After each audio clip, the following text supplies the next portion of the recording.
nech človek nerozlučuje. Povedali mu, prečo potom Mojžiš rozkázal dať priepustný list a prepustiť ju. Odpovedal im, Mojžiš vám pre tvrdosť vášho srdca dovolil prepustiť vaše manželky, ale od počiatku to tak nebolo. A hovorím vám, každý, kto prepustí svoju manželku pre iné, ako pre smilstvo a vezme si inú cudzoloží, a kto si vezme prepustenú cudzoloží, jeho učeníci mu povedali, keď je to takto medzi mužom a ženou, potom je lepšie neženiť sa. On im povedal, nie, všetci pochopia toto slovo, iba tí, ktorým je to dané, lebo sú ľudia neschopní manželstva, pretože sa takí narodili zlo na matky, iných takými urobili ľudia a iní sa takými urobili sami pre nebeské kráľovstvo. Kto to môže pochopiť, nech pochopí. Sláva Tebi, Hospody, sláva Tebi, mnohaja lita, blahaja lita.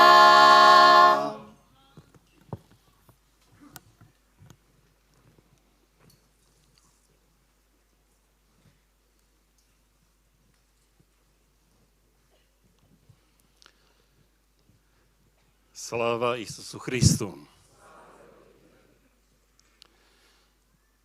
Drahý otec Protosinkel, drahí spolubratia v kňazskej službe, ctihodné reholné sestry, drahí mariánski pútnici z ďaleka i z blízka, vítam vás všetkých. Vás tu na hore Zvír, kde nás už 36 rokov pozýva naša nebeská matka, nepoškvrnená čistota, ale vítam i vás, divákov televízie Logos a Zemplín, ktorí sa s nami modlíte doma. Srdečne vítam aj obidve vizionárky, Ivetku a Katku s rodinami. V prvom rade tebe, naša drahá nebeská matka, zo srdca ďakujeme za to, že si k nám tu na Litmanovú, na horu Zvír zavítala a že si toto miesto urobila žriedlom toľkých darov a milostí pre všetkých ľudí, ktorí tu s radosťou a s láskou prichádzajú. Prosme s Pannou Máriou i za toho nešťastníka, ktorý svoju nenávisť k tebe, matka, prejavil v Medžugorí, kde na významných miestach tvoje sochy postriekal čiernou farbou a zapálil vonkajší oltár, ktorý je za chrámom svätého Jakuba. Prosme tak, ako nás povzbudila miestna medžugorská farnosť. Modlíme sa, aby sa ten človek vrátil k Otcovi a bol svedkom milosti nepoškvrnenej na oltári, ktorý chcel zničiť tým, že ho podpálil. Panna Mária, ty si pri poslednom zjavení tu na hore Zvír povedala, že už sa tu zjavovať nebudeš, ale že tu na tejto hore zostávaš prítomná. Iste vieme, prečo si sa tu zjavovala a prečo si tu zostala prítomná. Preto, že nás miluješ. Lebo ty si našou nebeskou matkou a chceš nás priviesť k skutočnému obráteniu. Prišla si nás chrániť pred hriechom a ukazovať správnu cestu života v tomto pobláznenom svete. Tvoj odveky nepriateľ a protivník diabol dnes ovláda mnohých ľudí a oni robia to, čo im on vnúka. My, naša drahá, nepoškvrnená čistota, chceme robiť iba to, čo nám ty vnúkáš, lebo ťa milujeme a milujeme i tvojho syna Ježiša Krista. V dnešnom evanjeliu Podľa svätého Matúša farizei položili pánu Ježišovi provokatívnu otázku, aby ho pokúšali. Smie človek prepustiť svoju manželku z akejkoľvek príčiny? A podobných záľudných otázok a rúhavých skutkov je aj v dnešnom svete veľa. A v cirkvi vtierajú sa aj do cirkvi, ktorú chce diabol predovšetkým zničiť. Robí to postupne tak, že získava jednotlivých veriacich. Robí ich otrokmi hriechu. Vedie ich k nemrávnemu životu. Vedie ich ku klamstvám. Niektorých až k posadnutiu a cez nich pokračuje v ničení cirkvi, lebo každý pokrstený je členom a udom cirkvi. Ježiš dal farizejom jasnú odpoveď na ich záľudnú otázku. Nečítali ste, že Stvoriteľ ich od počiatku ako muža a ženu stvoril a povedal, preto človek opustí otca a matku a pripojí sa k svojej manželke a budú dvaja jedným telom. A tak už nie sú dvaja, ale jedno telo. Čo teda Boh spojil, človek nech nerozlučuje. Napriek týmto jasným Ježišovým slovám ľudia žijú po svojom. Rozvádzajú sa. Zabíjajú ďalšie, rozbijajú ďalšie manželstva. Mnohí sa už ani vôbec neženia, ale žijú len tak na divoko. S ľahkosťou konajú potraty, čiže vraždy tých najbezbrannejších detí a súhlasia s eutanáziou. A ďalej už nejdem ani rozvádzať. Egoizmus, sebectvo, nemorálnosť, nezodpovednosť, perverzita a to všetko robia v duchu falošnej slobody, ktorú im núka diabol a jeho posluhovači.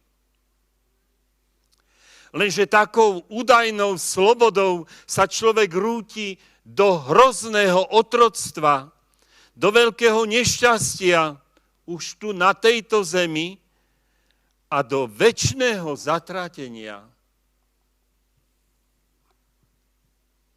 Európska únia uzakoňuje rôzne zákony, ktoré sú proti zdravému rozumu tým, že natláča gender ideológiu. Tým chce vnútorne rozbíjať rodiny, ba aj cirkev a prevrátiť život človeka hore nohami. Veď to, čo bolo po celé veky morálne, Európska únia spochybňuje a nahrádza rôznymi zvrátenostami. A žiaľ, mnohé štáty to aj prijímajú, lebo sú tlačené rôznymi finančnými postihmi.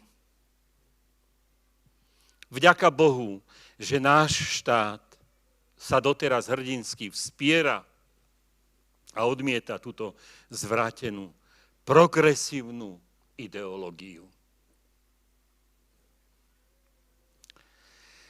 Zacitujem vám veľmi jasné prorocké slova kardinála Roberta Saraha, bývalého prefekta kongregácie pre náuku viery, ktoré povedal pri svojom prejave v Európskom parlamente 15. júla tohto roku. Dobre počúvajme. A potom nad nimi hlboko uvažujme a príjmime ich do srdca. Kardinál Sarah bez obalu označil gender ideológiu a islamský fundamentalizmus za dve apokalyptické šelmy, ktoré v konečnom dôsledku útočia na samotný obraz Boha v človeku a usilujú sa o deštrukciu rodiny. Sú to dve tváre tej istej vzbúry proti Stvoriteľovi.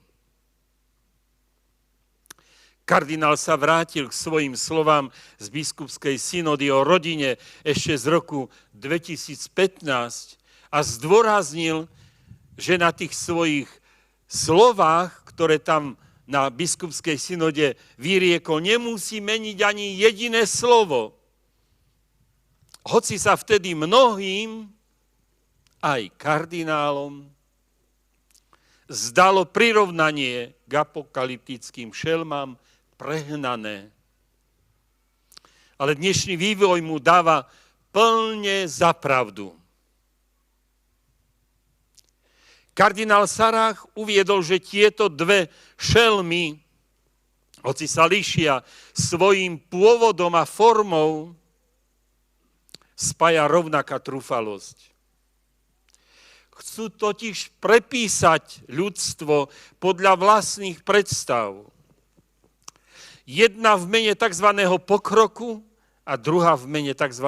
Návratu k pôvodnej čistote. Zároveň zdôraznil, že v oboch prípadoch tieto sily popierajú náboženskú slobodu a ľudskú dôstojnosť. Zatiaľ, čo gender ideológia sa snaží zmazať prirodzený rozdiel medzi mužom a ženou, ktorý sa odráža v samotnej ľudskej telesnosti, fundamentalizmus, potláča slobodu svedomia v mene násilného podriadenia človeka. Pod pojmom reprodukčné zdravie sa totiž často skrýva potrat. Pod rodovou rovnosťou zasa snaha odstrániť prirodzený rozdiel medzi mužom a ženou. A kardinál Sarah pokračuje, ide jasne o krízu rozumu a o manipuláciu pojmov a položil aj rečnícku otázku.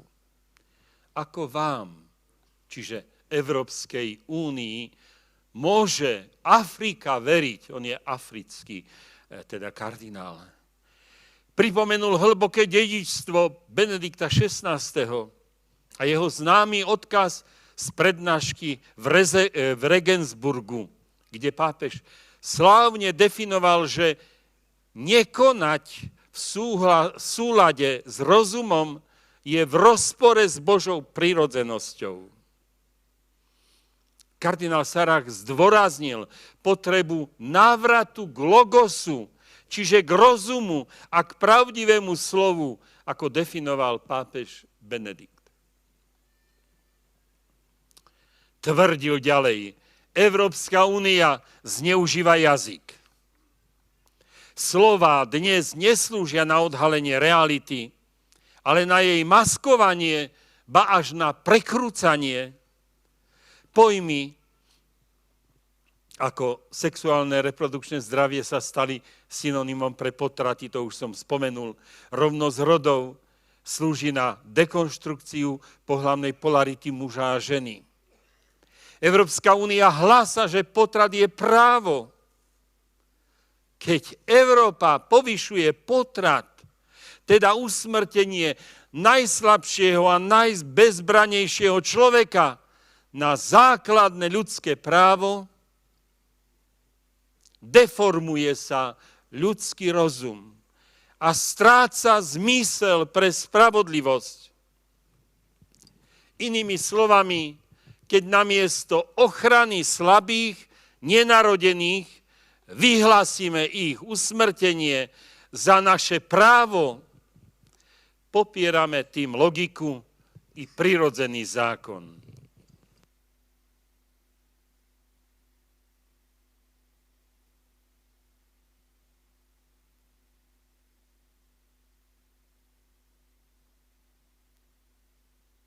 Únia popiera stvoriteľa. Benedikt XVI varoval, že ak sa ľudská sloboda zúži na slobodu seba vytvárania, končí to nevyhnutne popretím samého Boha. Ak Európa začne vytvárať práva, odtrhnuté od pravdy o človeku, ako je povýšenie potratu na ľudské právo, samotný ľudský rozum sa deformuje. Súčasná Európa a európska politika trpí vážnou krízou rozumu. Myslím, že už netreba ďalej citovať pravdivé slova z prejavu kardinála Sarraha.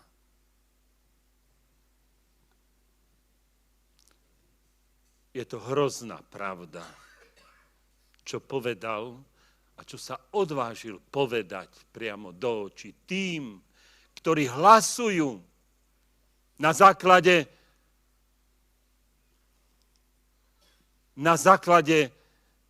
benefitov finančných za uzakonenie týchto nezmyselností. Ako sa títo ľudia raz budú zodpovedať pred Bohom?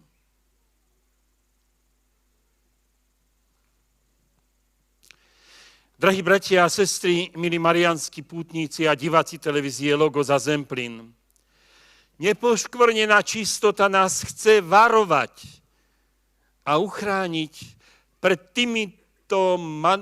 týmto manipulovaním, aké sa deje teraz v Európe. Preto si musíme dobre rozvážiť, koho vo voľbách budeme voliť.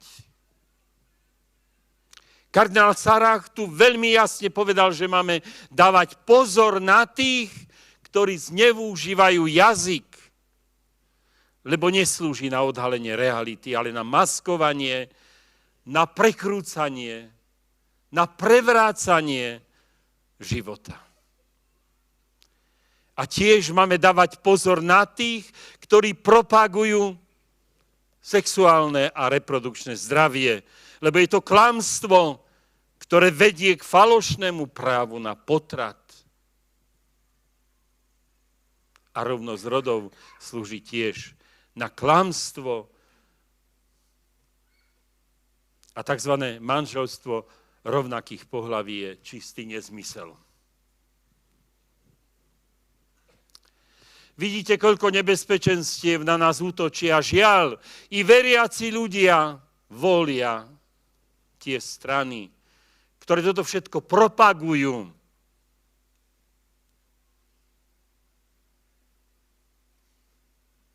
Nebuďme takí, ktorí nepoužívajú svoj rozum, ale podľa neviem akých kritérií volia toho alebo oného.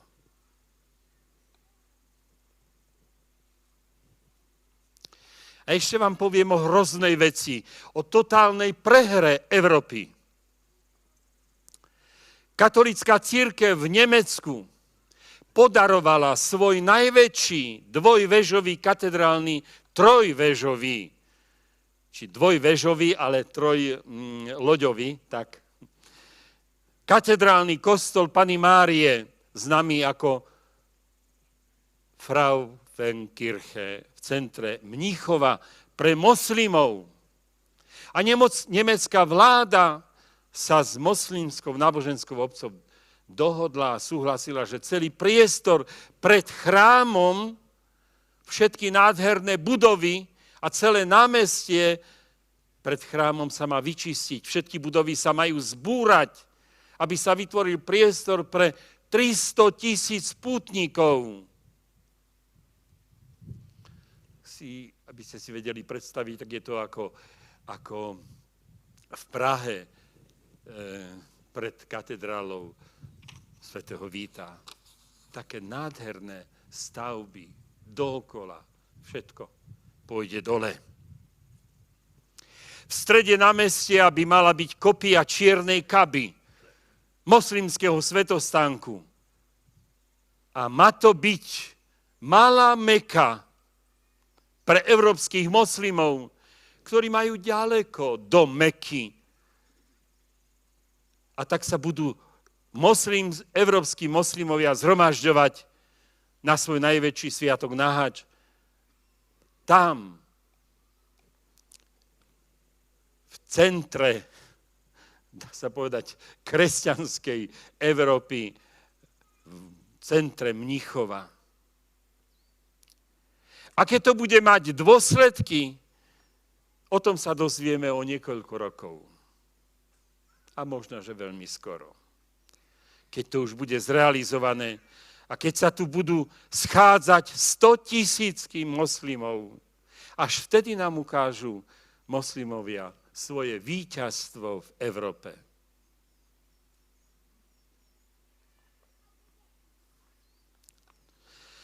Naša nebeská Matka, nepoškvrnená čistota, nás chce povzbudiť, aby sme sa nezriekali svojej viery, aby sme nepohrdali milosťami, ktoré nám ponúka jej syn Ježiš Kristus, aby sme sebe i našim potomkom neprivádzali veľké nešťastie, ba až otroctvo. Spomeňme si, ako naši predkovia chránili svoju katolícku vieru v stredoveku pred moslimami, ale aj v novoveku pred komunistami. Koľko za ňu vedeli obetovať. A dnes? Ako ľahkomyselne sa jej európski katolíci zriekame. Domyslíme si, čo to bude znamenať pre ďalšie katolícke pokolenia v Európe. Budú môcť vôbec existovať? Budú môcť dýchať slobodne? Alebo budú musieť utekať z Európy? V dnešnom evanjeliu sme počuli provokatívnu otázku, či smie človek prepustiť svoju manželku z akejkoľvek príčiny. Ja položím inú, pozmenenú otázku. Či smie kresťan len tak ľahko zrieknúť sa svojej kresťanskej viery? Odpoveď znie, iste smie. Ale potom sa nemôže čudovať dôsledkom už v tomto živote a nehovoriac o dôsledkov vo večnosti. Panna Mária, posilni našu katolícku vieru, aby sme si ju uchránili a dôsledne podľa nej aj žili. Veď v tom je naša záchrana a naša večná spása. Amen. Blahoslav.